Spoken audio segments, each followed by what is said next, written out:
Okay, let's start then, Hande hocam. Stage is yours. Thank you. So today we are going to talk about post-war modernist residential architecture in Kadıköy. So we are going to mostly talking about apartments, let's say. By the way, we are focusing on that region and apartments nearly for 3 years.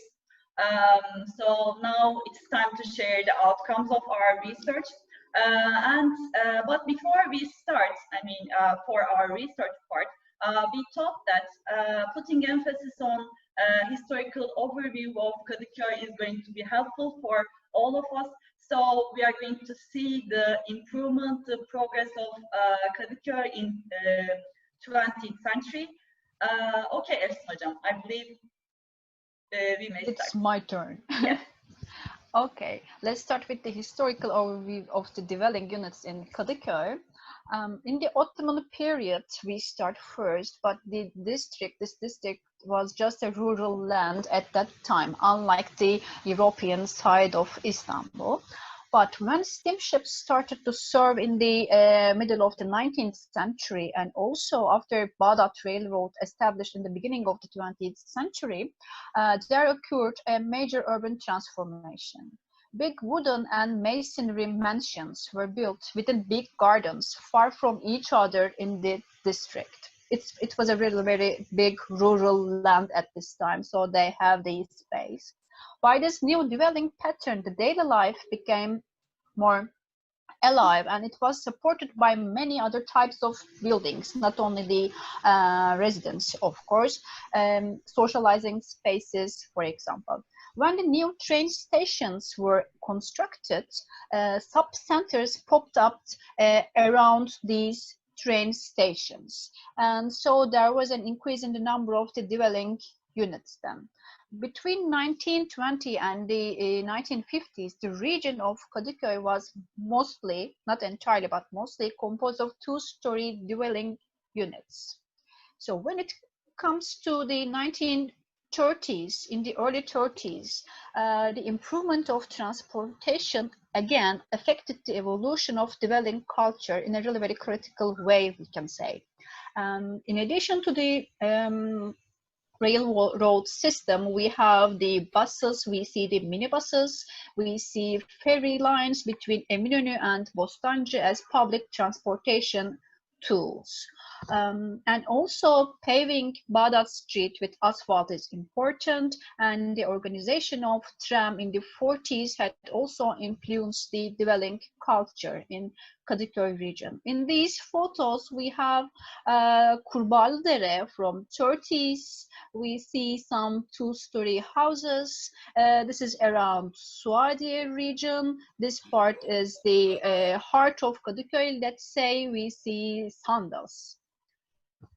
And in here again, 3 photos from Kadıköy. We see the steamships, the ferries, and a shot from Kurbağalıdere. In here we have some mansions, wooden mansions in here, and some masonry living areas.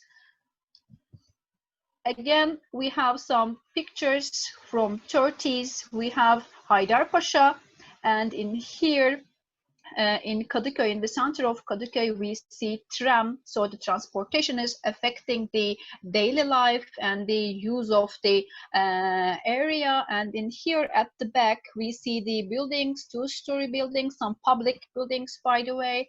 And in Selami Çeşme, we have a resident example in here, a two-story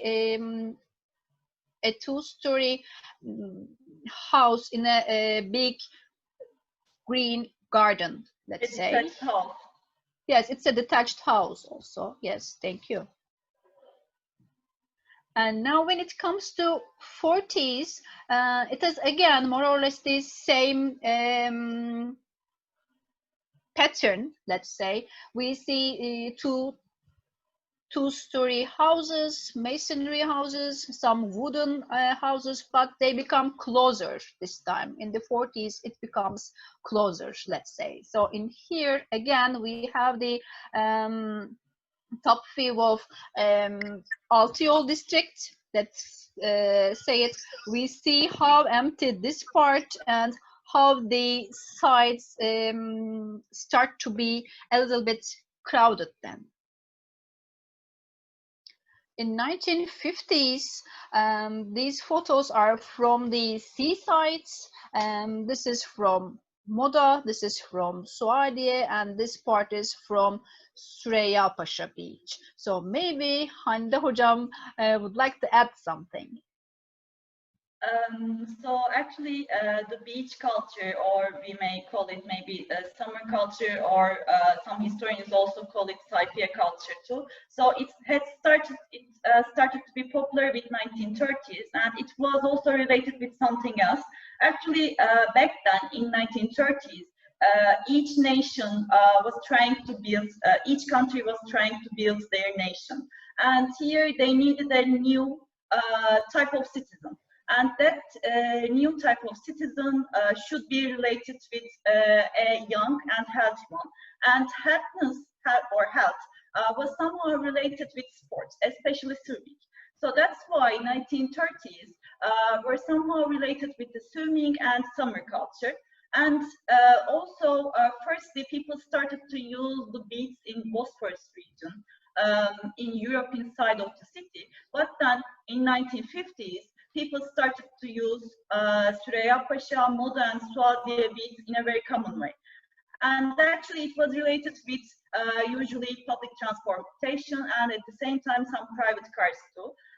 After a while, with the help of these beaches, actually, Kadıköy had become one of the heartbeats of Istanbul city, and it was like the breaking point for Kadıköy. And from that date onwards, we had seen that Kadıköy has been also improved and progressed.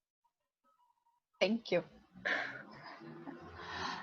After that, in the 1950s, we know that the effects of the urban planning regulations of the former Prime Minister Adnan Menderes was crucial. The number of stories increased up to 3 stories, and newly roads were constructed. So the number of the stories were 2 before. Now in the 50s, it became 3. According to this regulation, that part of the city, Kadıköy, had gained an individual character which is similar to the previous settlements that was composed of single-family houses. Again, we see single-family houses, but now within smaller gardens, by the definition of new parcel boundaries, by dividing the bigger parcels or zones, let's say.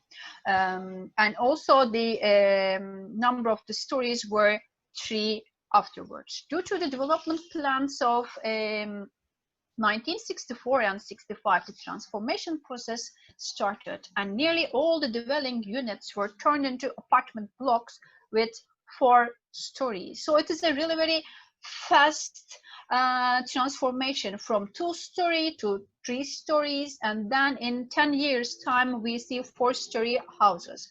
These developments, of course, not only affected the change in the housing density and the population of the region, they also created a new dwelling pattern as well. In these photos, we have a lot of photos from Altıyol region. We see again lots of different buildings with different number of stories. We see two stories. Here we have 4. We have 3. So it's a kind of a union. And when it comes to these photos, again, these photos are from Altıyol. One of the previous slides, I show you a photo just like this one. In that photo, that part was empty. Now, after 20 years, we see that this area is developing as well. And also we see the buses, we see the taxi, we see private cars, we see dolmuş, we basically see traffic in Kadıköy in 1960s. And we understand that it was also crowded at this time too.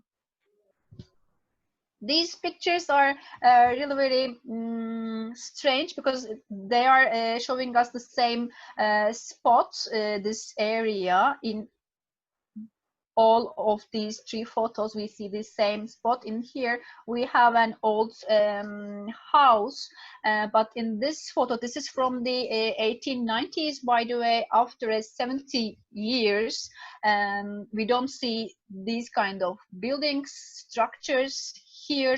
Instead, we have two-story houses within gardens. But when it comes to the 1970s, 80s, then we don't see those. Instead, we have 4 or 5-story concrete buildings. But what we don't see in these photos are our famous bull, right? Where is the bull? Where is it, Hande hocam? Actually, it has traveled a lot, let's say. So it had been in Beylerbeyi region, it had been in Yıldız, it had been in Hilton Hotel, then it was moved to Taksim. Finally, it was moved to Kadıköy seashore. Here we see it. And then it was moved to its final destination, let's say, Altio. And actually, I mean, the people who live in Kadıköy, we want the bull to stay in the exact spot. So I hope the journey is over for the bull. It's a kind of a landmark for the Kadıköy people, right? Definitely. I hope it stays. And again, we have some photos from Kadıköy, this time around Moda. We see how people were taking the advantage of the seaside. This part is from the beaches of Moda. And in here, this is one of my favorite streets of Istanbul. We see the really very modern apartments, buildings in Moda. Okay, after 60s, again, drastic change was observed when it comes to 1970s. First, by the effects of the master plan in 1972, and then the establishment of the first Boğaziçi Bridge, which created a link between two sides of Istanbul in 1973. So the Anatolian side of the city, especially Kadıköy, started to be urbanized, spatially, of course, economically, and then socioculturally. And two sides of the city bounded by the newly constructed roads. Yaramaz mı diyorsun? Yok, niye yaramazsın? Shall we ask our visitors to... yes, thank you. So the intense industrial and developing zone of the European side had started to move towards Kadıköy after the bridge was constructed.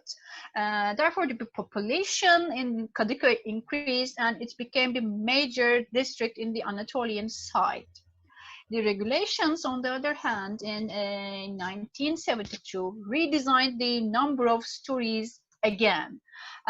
This time, the dwelling units, the number of the stories increased to 5 in the seaside, but when it comes to the Bağdat Street, to the when we get inside to the from the seaside, it became 7. So there is again an increase. It was 4, now it is 5 to 7 in Kadıköy. So up until 70s, we can say that the dwelling pattern of this single-family houses were preserved. But when we come to 70s, they were demolished, and new apartment blocks with 8 to 12 floors were constructed instead. So in a 10-year time, again, there's an increase in the number of the story of these apartments, let's say. Yes, we can observe a drastic change, actually. Yes, in a really very short period of time. In here we see 4 photos from Kadıköy again. So we see the minibuses, we see dolmuş, lots of transportation vehicles in here, and we see this building here, and Hande Hoca likes this building, so I think she wants to add something about that. Yes, actually it is one of my favorites, and it really represents what we look for in our research. Actually, we had focused on some experiments on facade organization, and by its lovely color organization, I believe this is one of the cases. So this was designed by Perran Doğancı and her partners in the late 1950s, and it had become one of the prominent buildings of the era. And actually, I believe this is something influential and inspirational for many architects and designers as well, because with late 1950s, in 60s, we are going to see a similar and specific architectural facade language. Thank you for the additional information, Hande Hoca. You are great. And in 1980s, we know that there was a military coup, so this coup slowed down the urbanization process of the region. But until the urban regulations of the former mayor Bedrettin Dalan. These regulations took place in 1985, and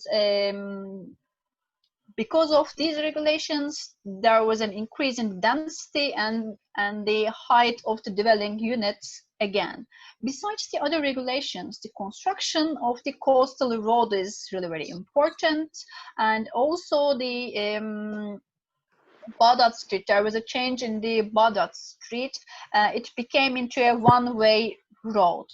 Before it was two-way road.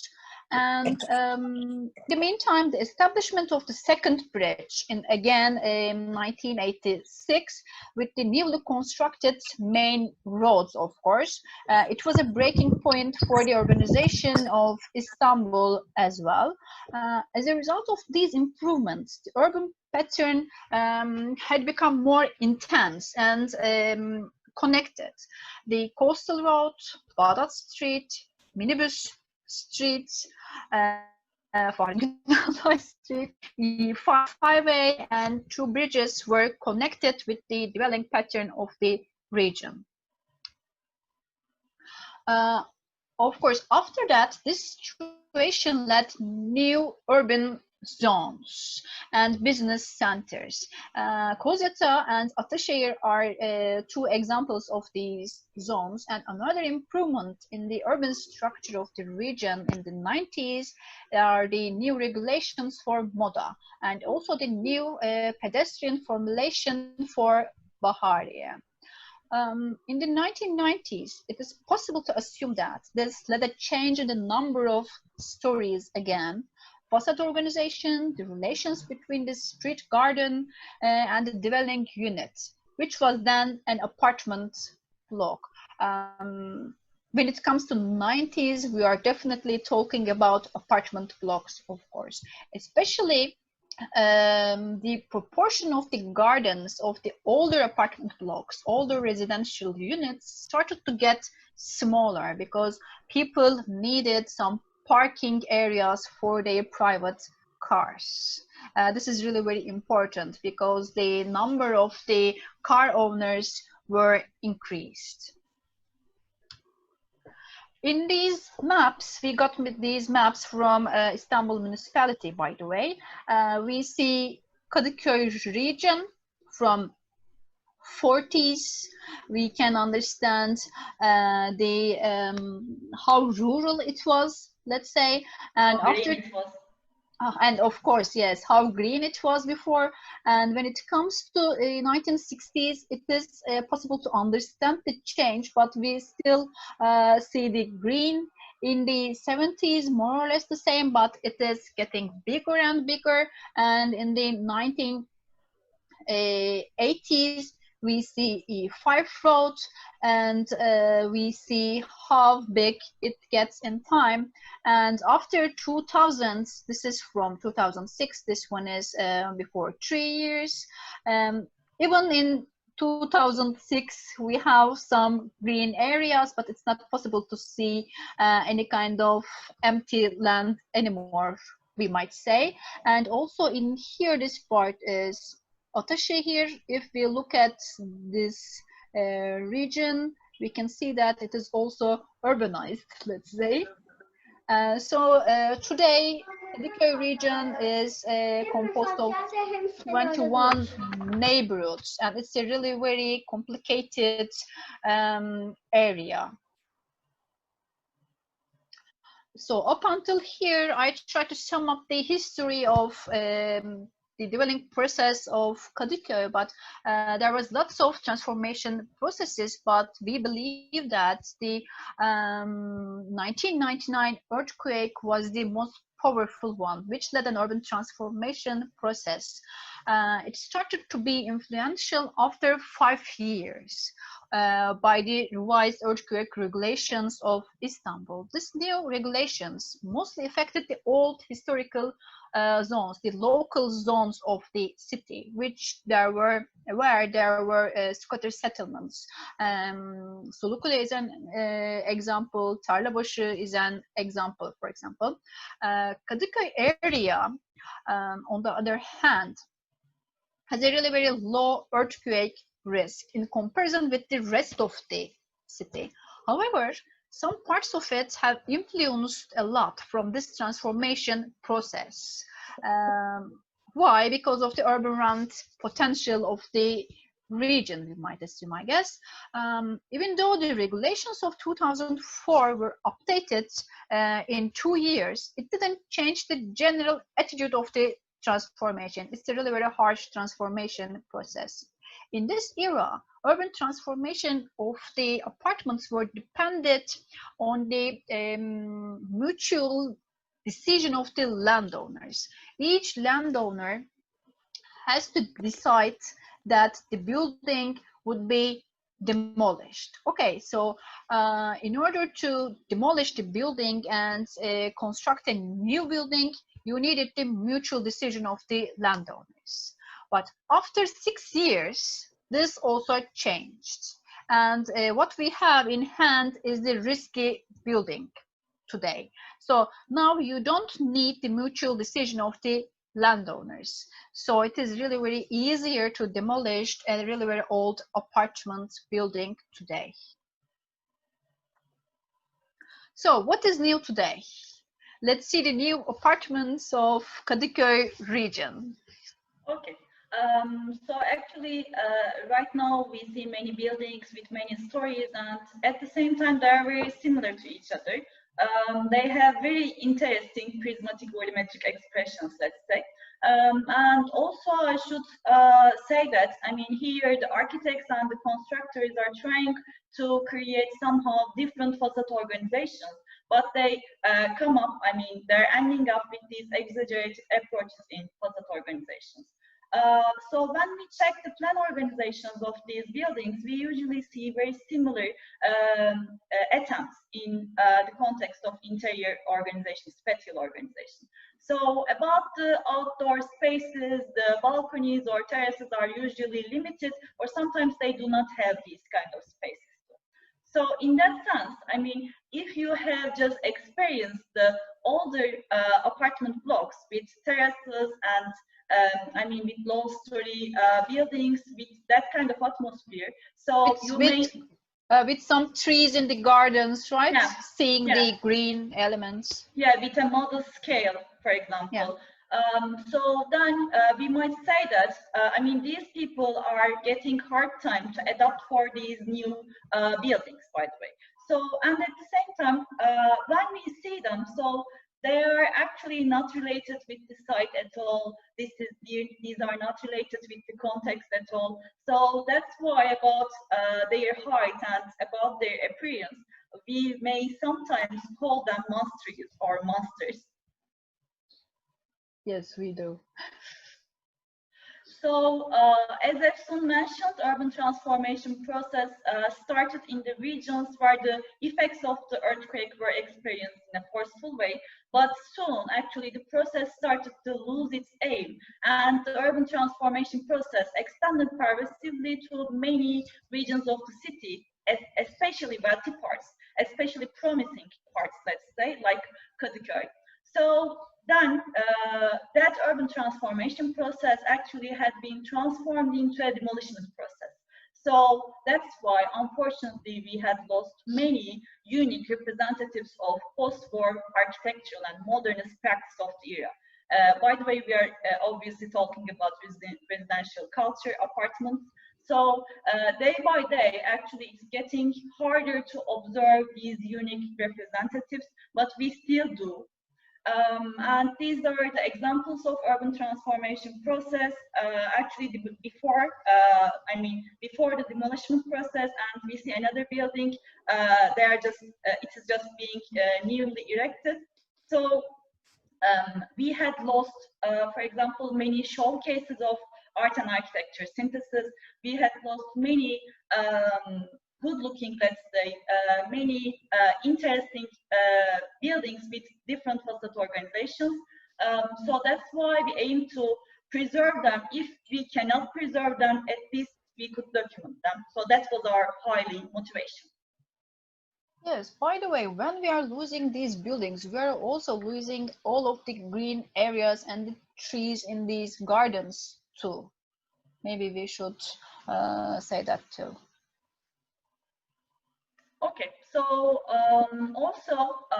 since Efsun had already mentioned the historical overview of the city, we had seen that it has actually many layers, past layers, present layers, and we guess that there are many upcoming layers too. So in that sense, here we could see and observe the different characteristics of different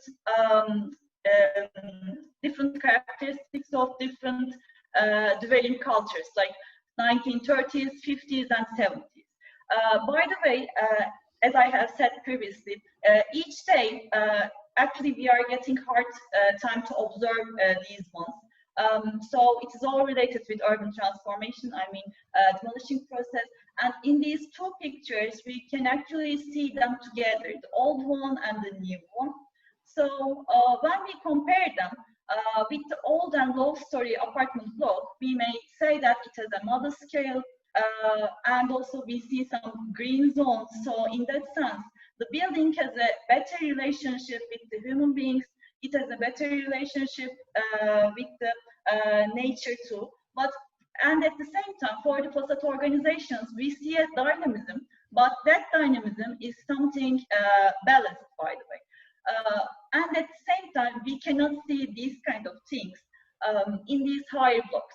So there are some attempts in the context of facade organizations, but at the same time, the solid and void relationship is not too balanced, and at the same time, we see more enclosed spaces. So I believe these interiors are not too light. So in that sense, I prefer each time, of course, the old apartment. Thank you.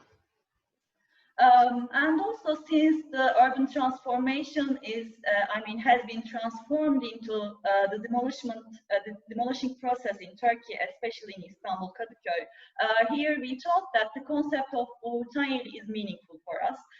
The concept of demolishing and building, because he says that in order to build the new one, the older one has to be demolished.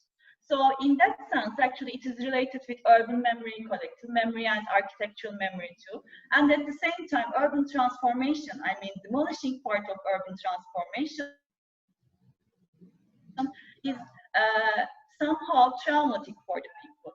And actually, we are going to create a link between the amnesia, especially architectural amnesia, and urban transformation too. And at the same time, by the way, these pictures are from the same site. So these two and the other two. So when we check the previous ones, we may understand that these actually were the representatives of somehow low-story modernist houses, summer houses. So they were actually the unique representatives of their dwelling culture. I mean, 1930s and 1940s. But then these ones were built in 70s and 80s, and these ones, I mean, have again modest scale. We see art and architecture synthesis. We see some attempts in the context of plan organizations. So in that sense, now we want to preserve the current one. But in that sense, I should put emphasis on something. So these ones are the ones actually that were constructed by demolishing the representatives of the former layers.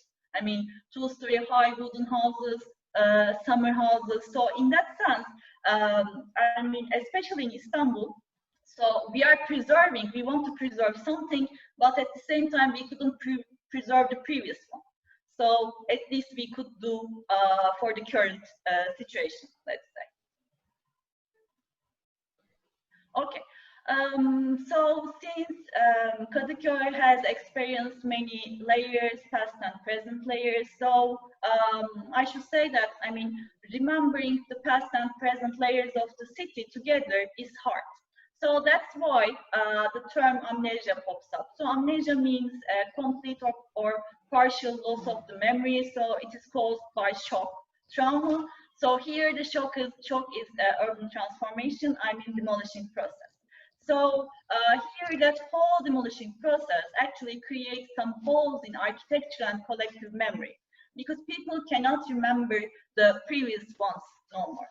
So about the architectural amnesia, so actually it is something very common in Turkey, especially it is related with modernist architecture. So architectural amnesia is mainly related with two issues. In the first one, since there are too many urban layers in Istanbul, the inhabitants, the residents of the city actually are somehow being used to the loss of architectural and urban memory. And by the way, modern architectural practices, products, I mean apartments, are usually familiar and common, so they're easier to forget or neglect at least. So in comparison with wooden mansions, of course. And we had seen that when we just talked with the inhabitants of the region. So when we had talked with the people, they have said that they were remembering their childhood, in their childhood memories. The era was the region was full of wooden mansions, but they are not mentioning the apartments.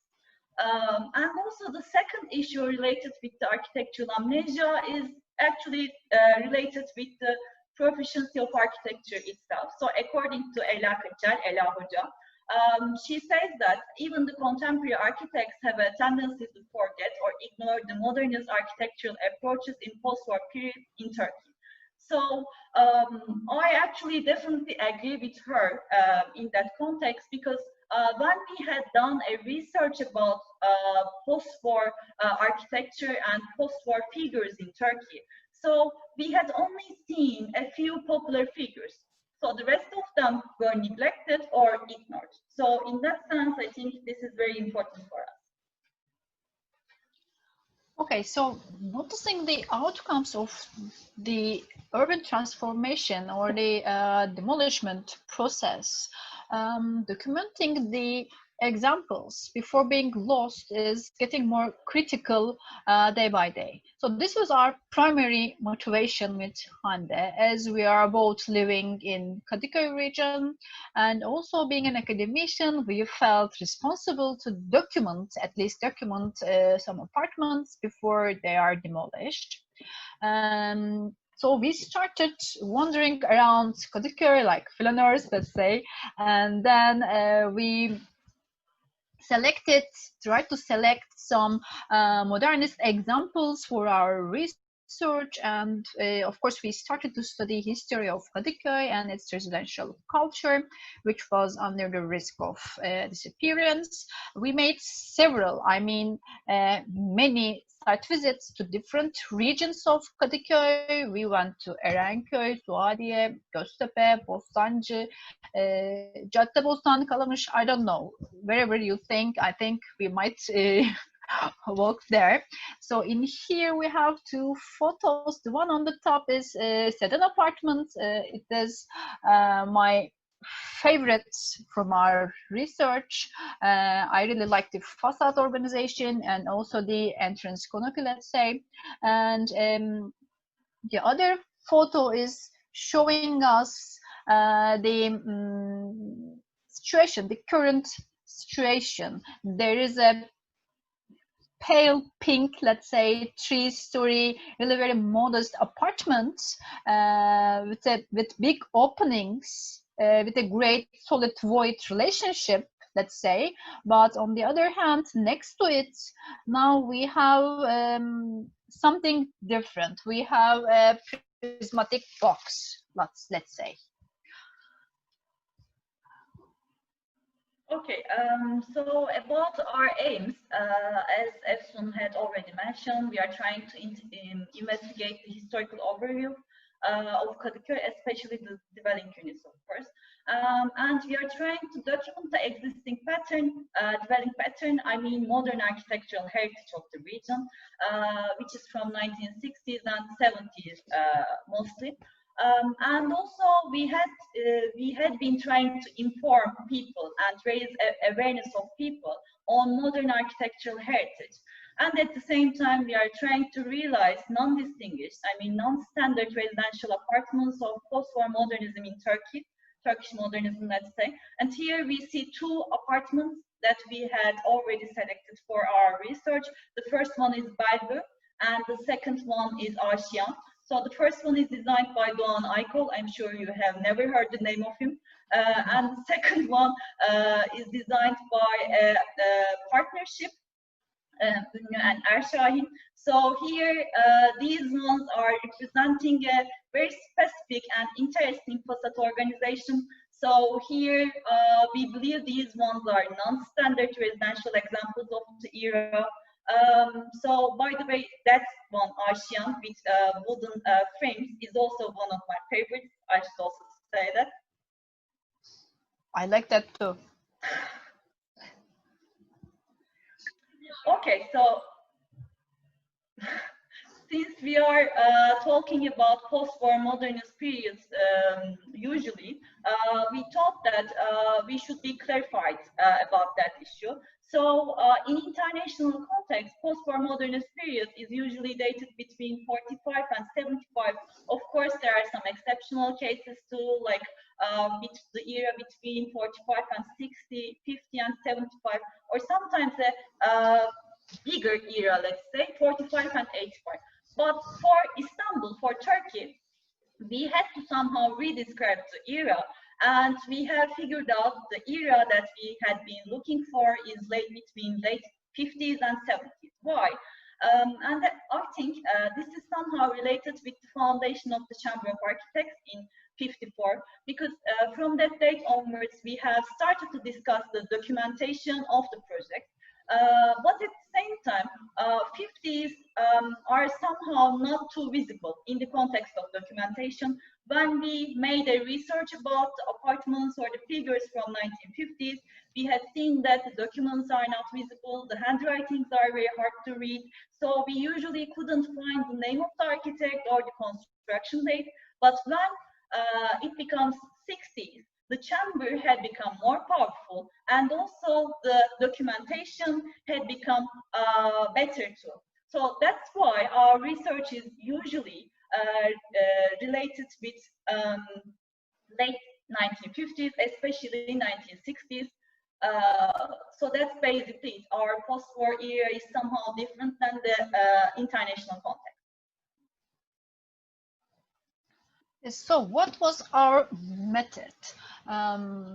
First of all, as we mentioned, we planned some site visits, we made our observations, we took lots of photos for documentation, we made online search through maps, we used Yandex, we used Google Maps, and we searched through the online system of Kadıköy municipality for block parcel numbers, WebGIS.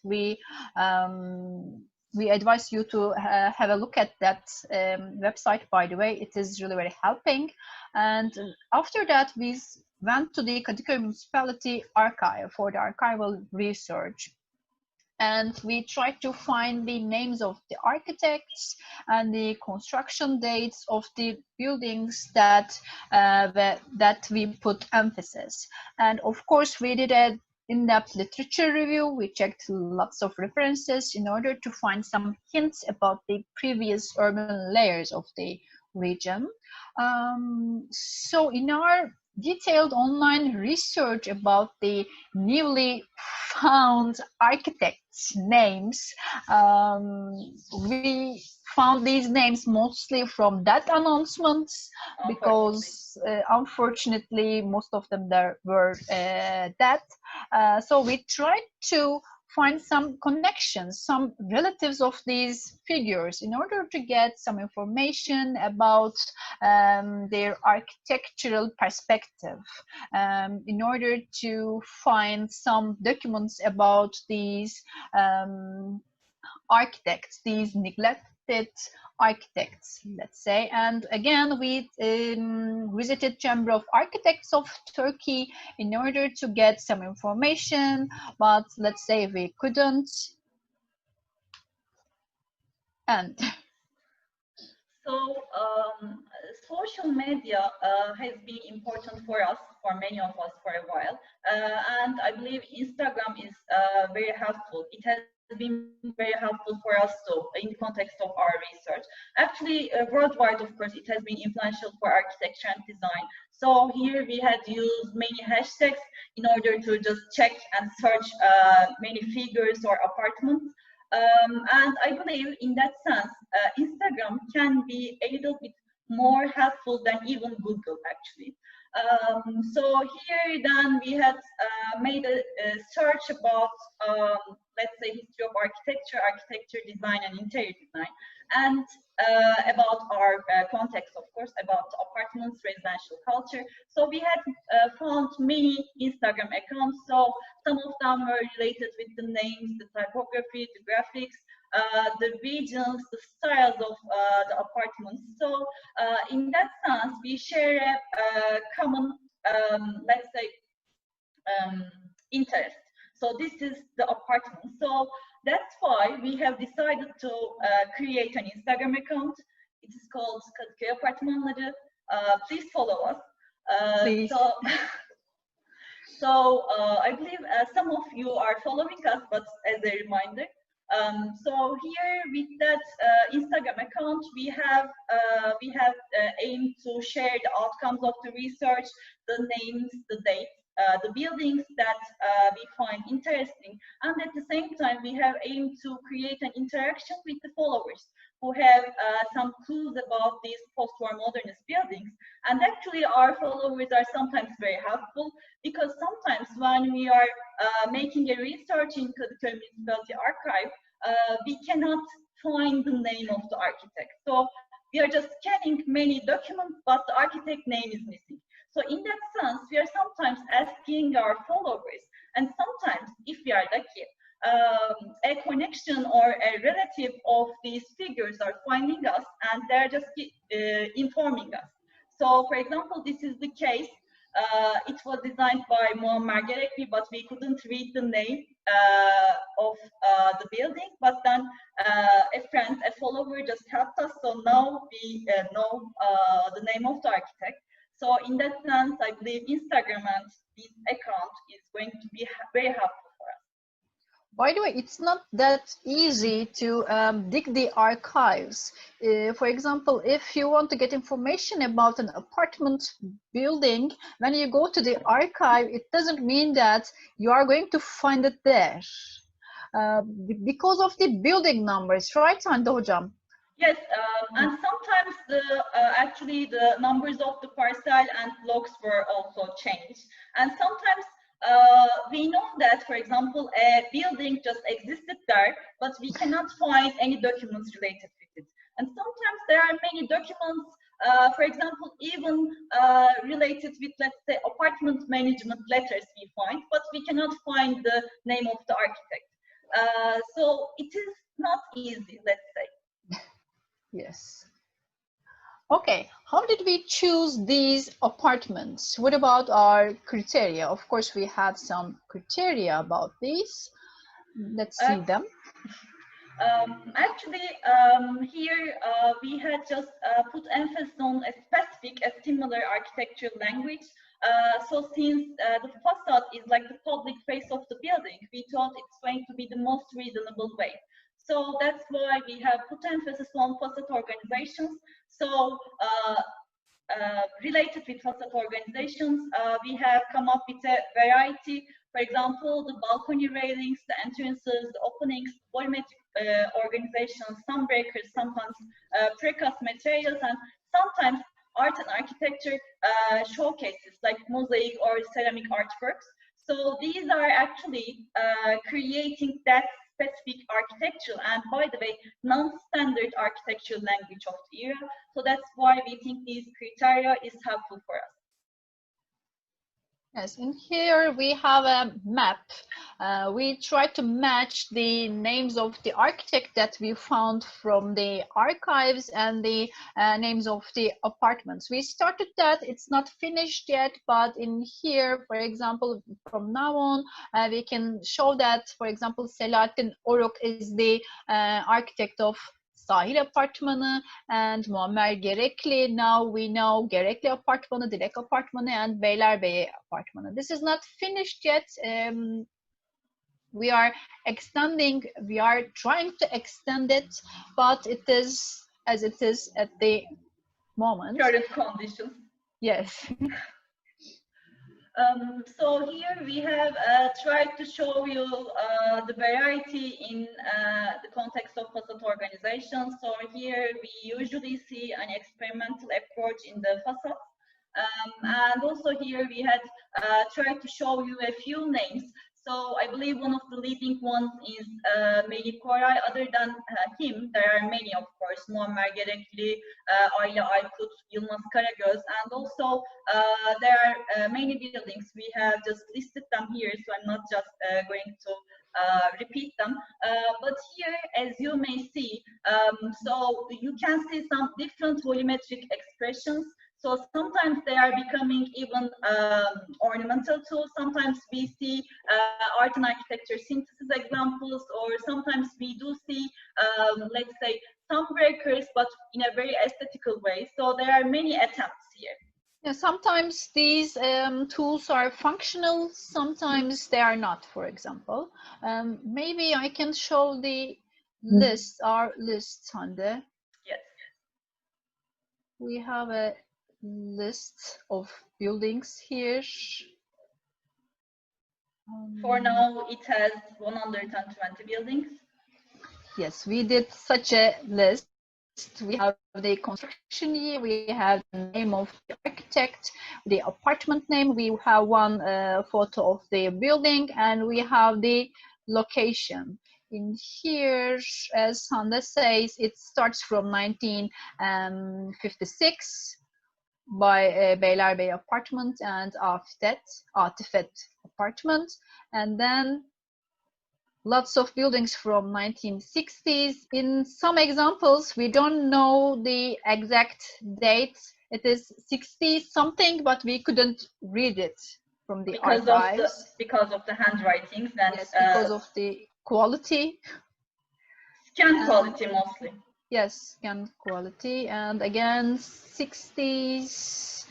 Now we start the 70s in here again,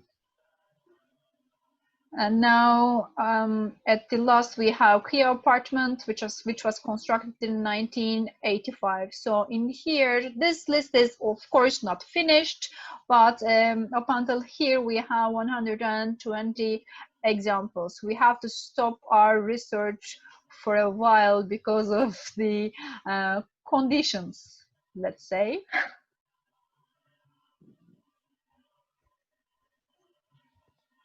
And here we also see the list. By the way, we see the general locations, general overview of the apartments. in Kadıköy map, let's say. By the way, we both live in Kadıköy region. I live in Caferağ region. And actually, when we had started to our research, Caferağ wasn't harshly influenced by the urban transformation process. So that's why we had found many unique representatives of post-war architectural practice in Turkey. So that's why there are many apartments. But then we continued with Suadiye, Caddebostan, Göztepe, and we still continue, as Efsun said. So I believe we are going to find many more too, if they are not demolished, of course, because sometimes we just check them in online search, and then we go to the site, then we cannot find them. Yes, in Google we see the building, but when we go there, it's not there anymore.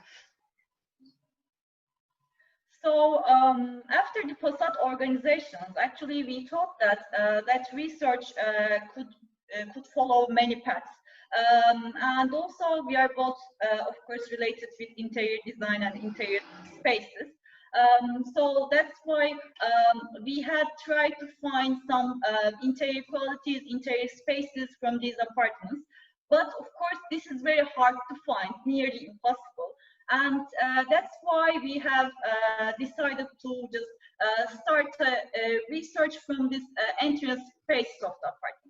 By the way, these are somehow interface spaces because they're in the apartment, they're something private, but at the same time, when you just walk around the building, you can see them. So this is something between private and public.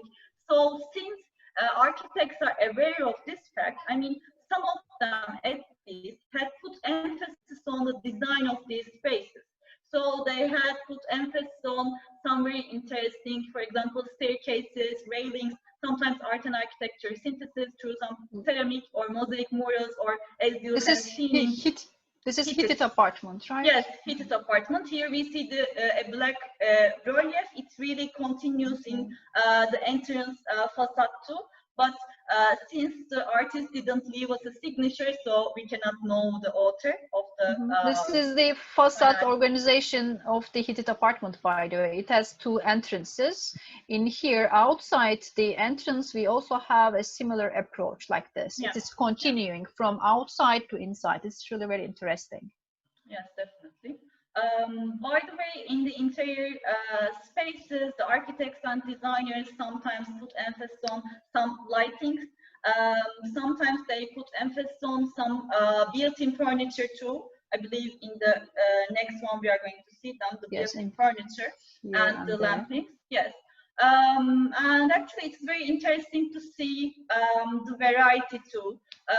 So I really enjoy this research because of these reasons actually, because each day we just find something else. Sometimes we cannot, of course, but it can be really surprising for us. Yes. And so far, of course, we have somehow tried to put emphasis on our research through some publishing too, like through some articles and papers or some conference papers, let's say. And at the same time, we had started a search too, especially in the context of institutions, because we have realized that many of the institutions which are related with architecture and design, such as TAL, has been interested with the same era. I mean, 1950s, post-war era, and they're looking forward to see, let's say, some evidences, some interesting researches which are focused on the not published ones. In that sense, maybe hidden figures or hidden buildings. So that's why we just wanted to check our chance, and we have applied for that research fund. And for the first phase, we had been successful. So we are going to see the second phase. Hopefully we will be successful. And of course, it's not something national. So when we check again, and when we make a research in international context, for example, with our RMB or with Docomo International, each time we see nearly many people are interested with mid-century or post-war architectural practice. And actually, many of the people are now wanting to see what happened there and what didn't become popular back then. Because right now, as Urtayeli mentioned in one of his books, actually people started to understand that the unpopular of the era, the anonymous figures, the anonymous buildings of the era could be somehow more important for us and critical for us. So I believe our research for that reason is important. I may say that. And our presentation is over. In here you can see our references, and we want to thank you for listening to us. Yes, it was a long presentation. Thank you for your patience too. Yes. If you have any questions, we can take the questions. If you want, you can just write down your questions to the chat box, or of course you can just talk with us. I did something. You did it again. Okay.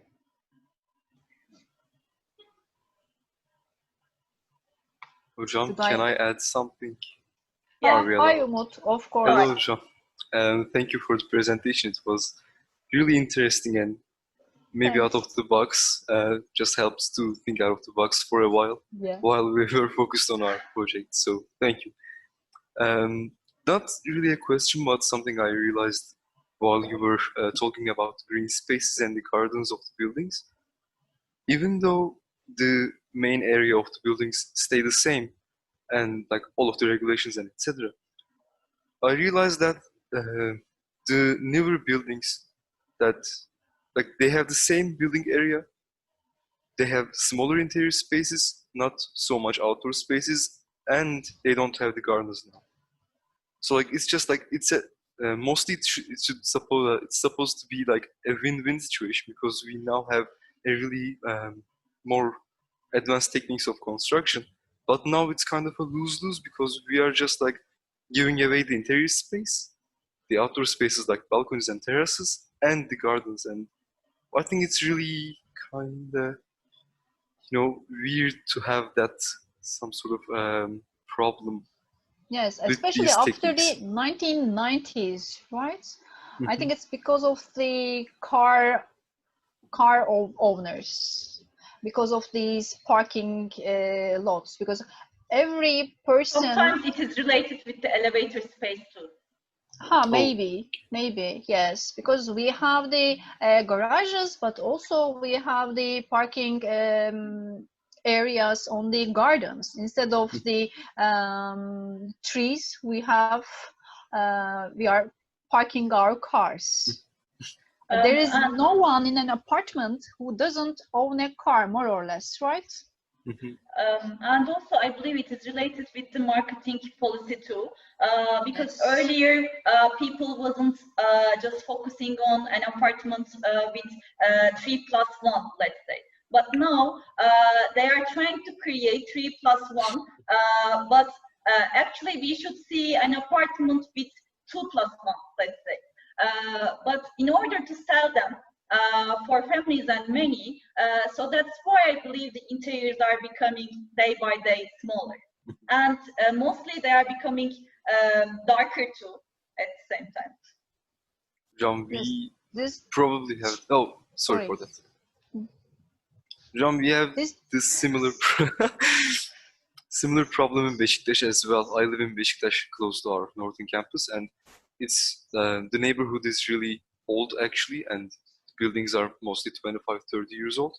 And the newer buildings, they tend to have the garage places rather than having the gardens and the trees, the green spaces, even though they are small. But the older buildings just behind the school, like the lower part of the Albasa, it's like they are the older buildings, and they are just the green spaces, even though they are descended like 1 floor, 3 or 4 meters down from the normal street level, they still have the green parts. But the newer buildings, they just tend to have just the entrance level, and the building is moved up from there. Just a similar problem that we have in the crowded places in Istanbul. Yes, the older ones has an attitude, right? Yeah. They have the characters of themselves. Yes, The yes, ones yes, they're yes. all the same. And I would like to congratulate every person who can use these auto park areas underneath the buildings, because it's not possible for me to park there, honestly. It's kind of, I think, the problem of maybe the issue is the increased population in those spaces, because people tend to settle down in the central areas in the city, like BAU, Yes. Beşiktaş, Ortaköy, and Kadıköy Moda, Taşehir. So it's maybe an issue coming from that. Yes, thank you. Thank you for the question, by the way. There is someone. Sima, Hocam, did they put more emphasis on the facades because of the strict restrictions at that time? Actually, we still do have these strict restrictions. So I think the approach of contemporary architects is more surprising in comparison with this one. And at the same time, they are trying to come up with something unique, but it is not related with the site at all. So it is like all over architectural or interior design education. So we have constantly talked about the site, the context, the relationship, the scale and everything, but then we see many which are not related with these issues. Thank you. Efsun Hocam, I'm just getting angry with that subject sometimes. Okay, is there any questions? Asrın, okay. Hocam, do you think that you create a book from your research? What is your future plans? Hopefully, fingers crossed. Of course, we have some plans. Maybe we can share them with you later, Asrın. Okay, teacher. Okay. Maybe you would like to help. Yes, of course. Also, Asrın had been a part from our research, especially Very little, our very site visits. But I want to tekrar çalışmak isterim sizinle. Yine heyecanlandım konuşamadım.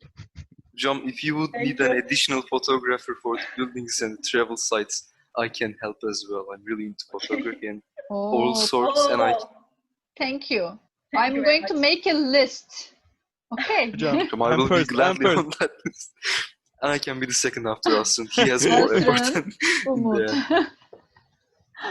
Okay.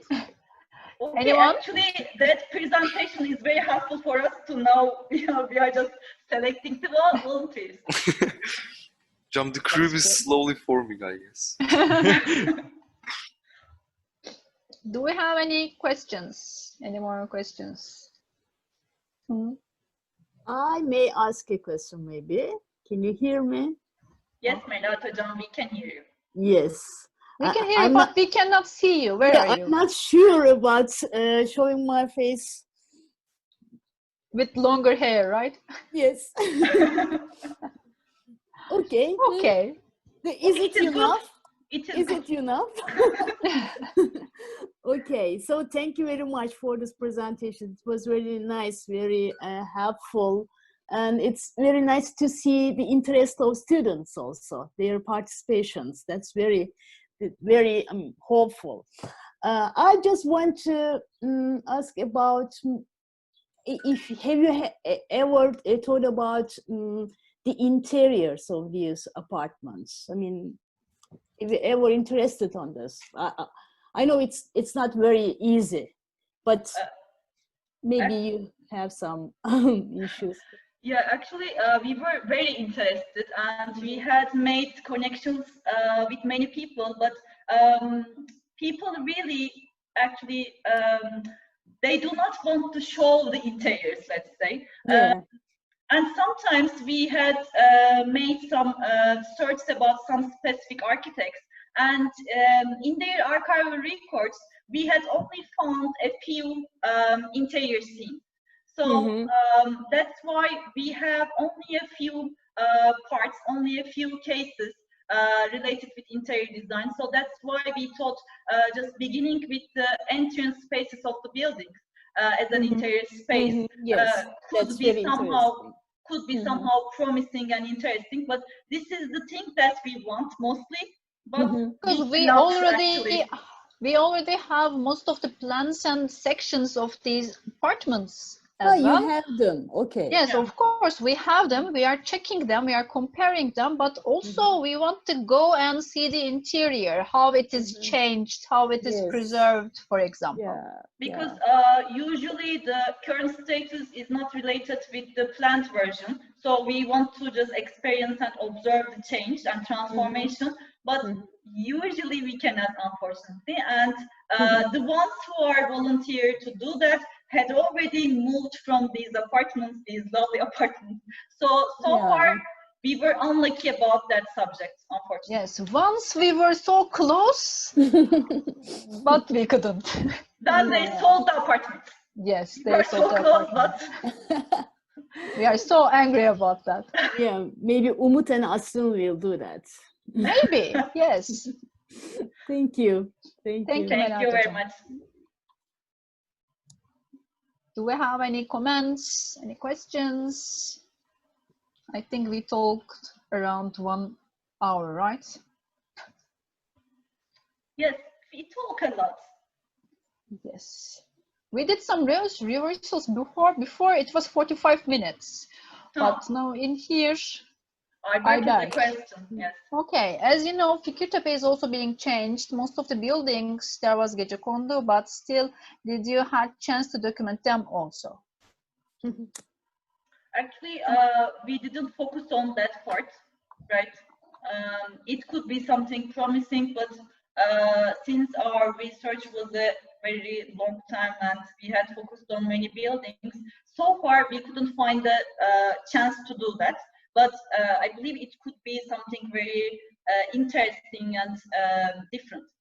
And also the context of Fikirtepe is a little bit different than the apartments, I guess. There were lots of, it was a squatter settlement area, and I think we didn't have the chance to find the similar examples that we found before. The what is happening in Fikirtepe, what it was like before and now is a big question, in my opinion, but it's not the same thing, I guess. We didn't concentrate on Fikirtepe, Ayberk, but there are lots of researches about that part as well. Thank you. Thank you very much for the question. Yes. Thank you for a great presentation. Did they pay attention to surrounding while they were designing projects? Because buildings are very similar. And you mean the old apartments, I guess. Yes, I believe so. Actually, when we just check the plan organizations, we usually see similar plans. But at the same time, especially in the context of climatic solutions, in some cases we had seen that they have been careful about these issues. And also sometimes if there is a view, for example, the architects, the designers had put emphasis on that view too. But of course, we also think that there is a very big similarity in the context of the plan organization. And it is related with the restrictions that Sima mentioned, actually.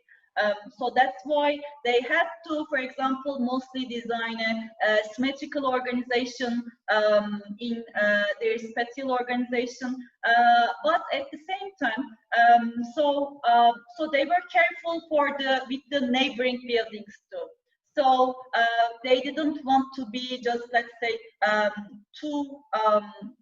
Let's say they wanted to be somehow in harmony with the rest too. They wanted to be different, but they wanted to be similar. And actually, this is one of the properties of modernist and post-war modernist architecture.